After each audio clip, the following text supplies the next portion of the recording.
Uma nova pesquisa apontou a vitória do Lula. Enfim, William. Então essa pesquisa foi apresentada pelo Poder Data lá do site Poder 360 e foi divulgada ontem e mostra que o presidente Luiz Inácio Lula da Silva do PT segue na liderança para a disputa eleitoral deste ano para a presidência e derrota todos os candidatos em um eventual segundo turno. O estudo foi registrado no TSE sob o número BR 02137/2022. Lula, na pesquisa, aparece com 42% dos votos, seguido de Jair Bolsonaro do PL com 28%. Com 42%, Lula empata tecnicamente dentro da margem de erro com a soma dos percentuais dos demais candidatos, que é 45%. Assim, no limite da margem de erro, a pesquisa aponta que Lula pode vencer a eleição ainda no primeiro turno.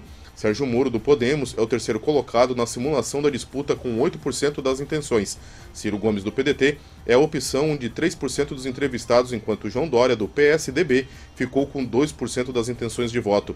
A pesquisa foi realizada entre os dias 16 e 18 de janeiro por meio de ligações para telefones celular e fixo. Foram 3.000 entrevistados em 511 municípios das 27 unidades da federação. A margem de erro é de 2 pontos percentuais para mais ou para menos, Ananias. Muito bem. A pesquisa é feita com o Lula em 42% dos votos e Bolsonaro 28% dos votos. A gente começa a ter lembranças cada vez mais claras das últimas eleições. O PT sempre nas pesquisas despontando. Eu não consigo entender.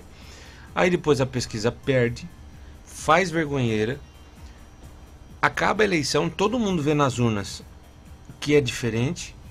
Aí depois as pesquisas voltam a dominar novamente.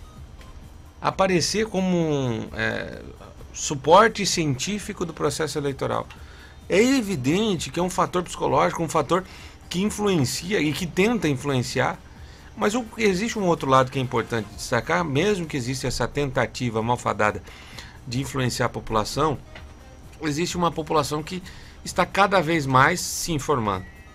E quanto mais vai se informando, mais difícil vai ser estarem convencidos desse tipo de pesquisa. Foram quantos mil entrevistados? Vamos lá, o Brasil, nós temos aí um universo de mais de 200 milhões de habitantes. Quantas pessoas entrevistadas? 3.000 entrevistados em 511 municípios dos 27 estados. Nos 27 estados. 26 mais o Distrito Federal. Fazem um modelo ali um método e utilizam aquela metodologia para esse tipo de entrevista. Eu estava vendo esses dias e fazendo um paralelo, a Joinville, né?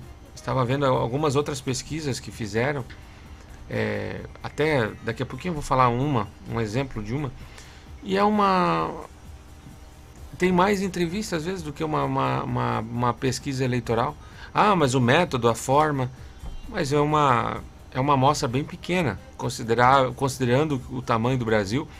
Você tem que entrevistar 3.000 pessoas e dar isso, sair aí com toda a discussão. E o problema todo, não é que eu estou duvidando da metodologia, não estou dizendo que a metodologia que não vale, mas existe todo um fator, uma sequência de perguntas, ela pode gerar um tipo de interpretação.